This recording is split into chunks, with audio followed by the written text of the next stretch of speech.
One of the participants has described about concept of time in Indian context. Is the time is moving or we are moving? This is dialectic discussion. We can dwell on this for hours together. Anyhow, whichever is moving, we have moved. The conference come to an end. The world is not a happy place. Otherwise, the seers who says may not renounce it in a search for nirvana or mukta. Why this world is not so a place to dwell in? Because there is conflict, contradiction, and anxiety. In this conference also, we have saw enormous conflict of desires and wishes. All the participants have a desire to present their presentation in detail and in full, because they have worked for a number of weeks and months to prepare their presentation, a very thoroughly researched papers. And the presiding persons have the will to conclude the sessions in time, and there's conflict of interest between them. And before that, the conveners, the organizers have interest in conducting this conference in 3 days, and also they are interested to invite 300 people. And well knowing that 300 people may not be able to participate fully in 3 days, so at the end there is a renaissance of dissatisfaction to all the presentators. I have prepared a good presentation, but I had no time, and I was told to finish in 6 minutes or 5 minutes or something like that. And the listeners also, oh, he was talking very interesting, but I could not hear in full length. We were able to recapture this experience and try to learn some more managerial science for the future conferences, more focused and more time, less presentators, and having the opportunity to discuss in depth and perhaps arrive to a certain, I would not say conclusion, but some reliable findings of the dialogue or discussion. So this is just my feeling I wanted to share with all my distinguished friends. Coming back to Dharma. Dharma, Dhamma, this is only two different pronunciation of Sanskrit and Pali. There is nothing different in its connotation. The word Dhamma or Dharma is much, much ancient than the Buddha. In the Buddhist philosophy or Buddhist canon, there are many Buddhistic technical words. They are being freshly coined by Buddha himself or the later commentators. But the word Dhamma is, we do not know when this expression came into being. When Buddha born on this earth, it was very much used word, which been captured and used by Buddha himself in his discourses and teachings. Acharya Bandhu, who wrote the treatise of commentary, I think in all traditions, the only Buddhists have the methodology of writing commentary on the Buddha Vachanas, Buddha Sutras. Because Bandhu wrote the Vyakhan Yukti. Vyakhan Yukti means how to make Vyakhan on Buddha's words.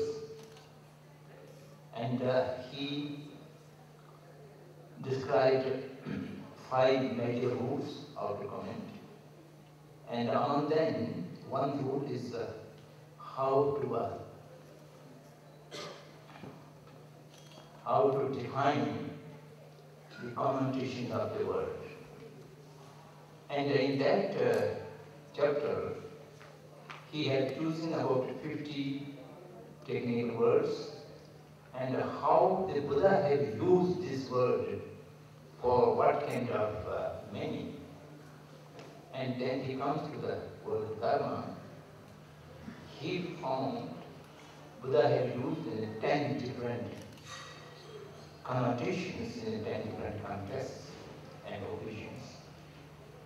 These are, first of all, the widest sense is gay, the phenomenon. Gay is the first meaning of the word. And the second is for the path, mark. And the third is nirvana. At many times, nirvana is also referred by the expression of Dharma. Then at many times, the use is for the chit, the vishay. That means the object of the sixth sense. That is also Dharma ayatana.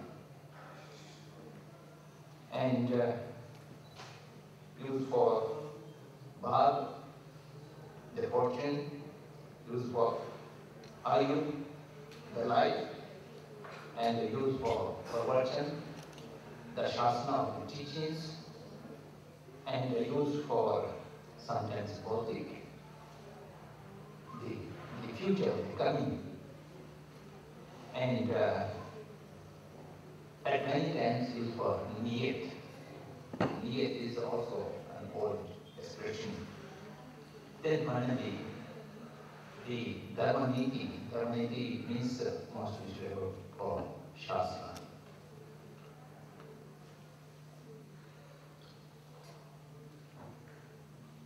It's very excellent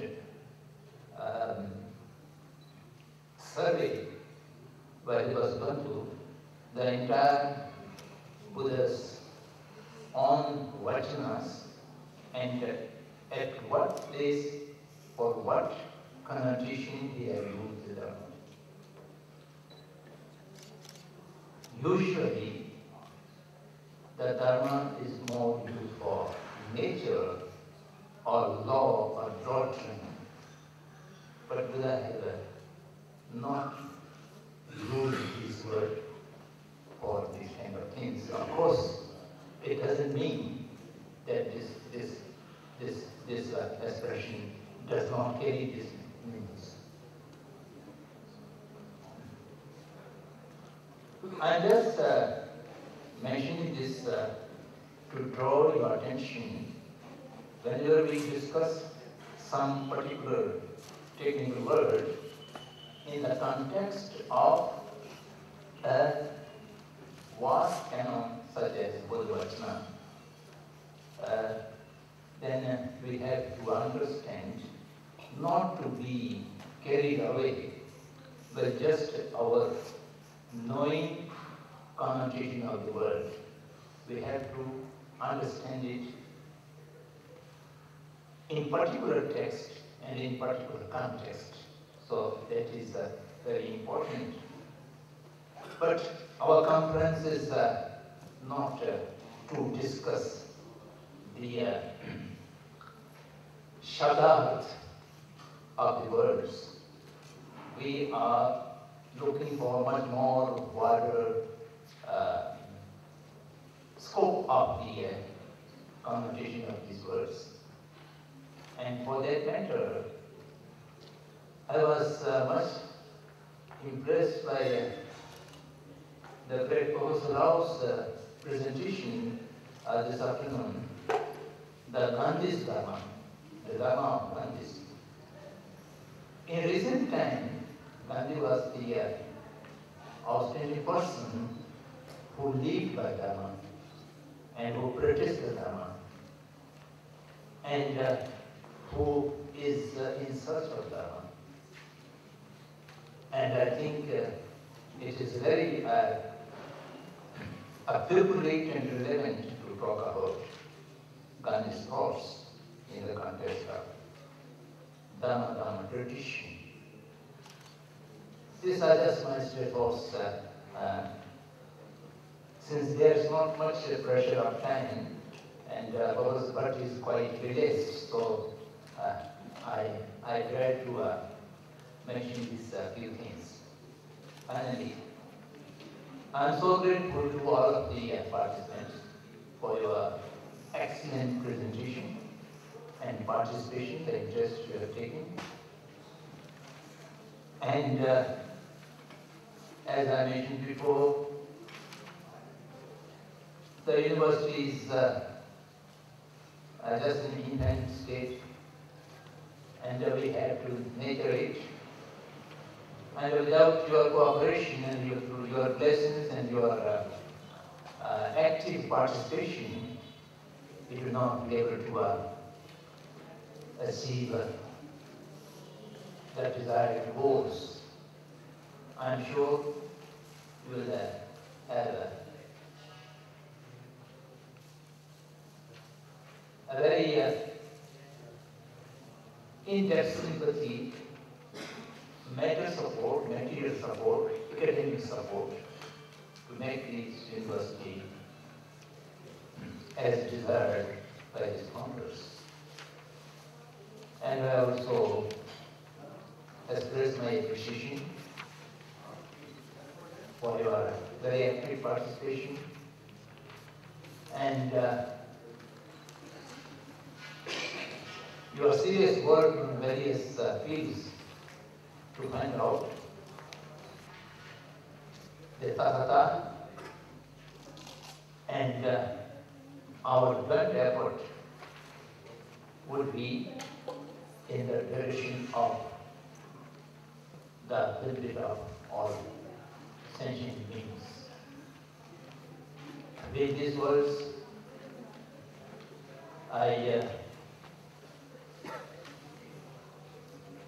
stop talking as the so-called presidential address and wish you a happy journey back to your own places, or the local people happy time in the coming period, and a fruitful academic study and research in your own fields. And periodically we, as mentioned by the conveners, we may meet again and discuss in more depth and details and have some academic contribution in the tradition of Dharma, Dharma. Jai Hind.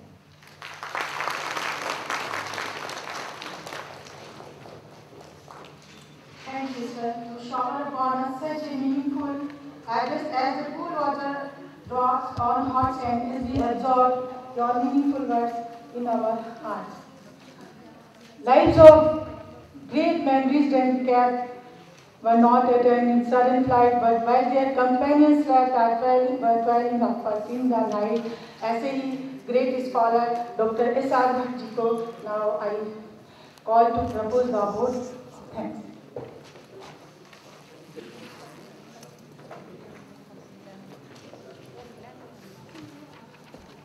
Most revered Professor Sandong Rinpoche ji, distinguished scholars on and off the dais, revered Bhikshu Sangha, and other friends.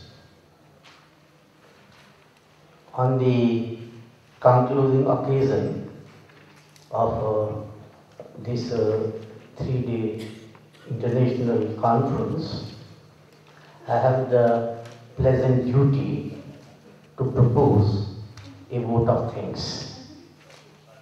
To start with, we are grateful to the Royal Princess for her gracious presence to inaugurate this conference. We are also thankful to the diplomats and other dignitaries from different countries. Our thanks are due to scholars coming from India and abroad. This was a conference to solicit and elicit varieties of views, not only with regard to the aims and objectives of this university, but also glaring problems facing humankind.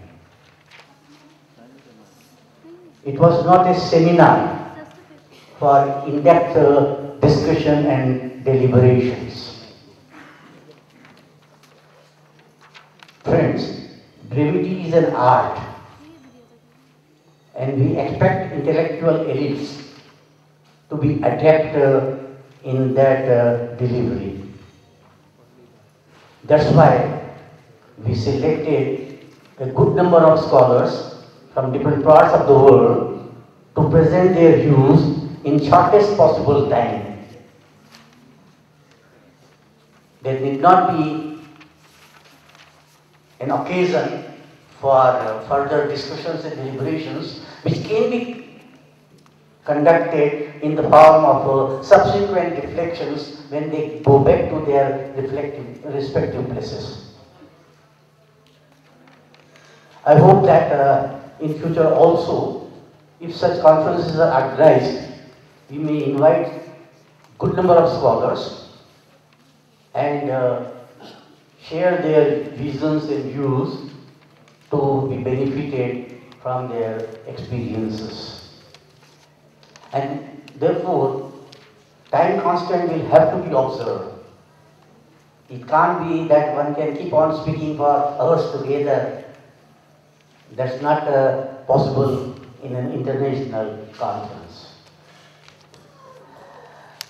Now, so far as Thanksgiving are concerned, I have special thanks for the local organizers, without whose help and assistance it should not have been possible for me to organize this international conference sitting in Delhi.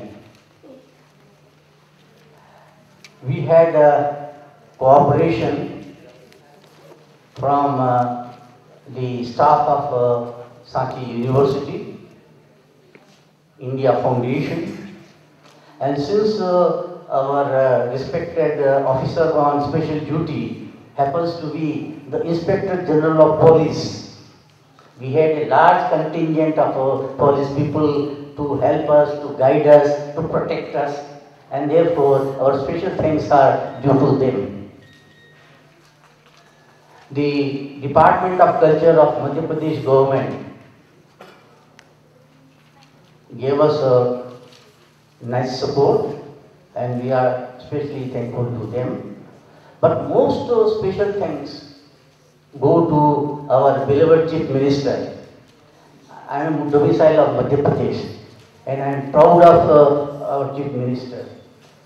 He was present, and in spite of his very busy schedule, because of adverse natural calamity surrounding the state, he could twice make his time available to us.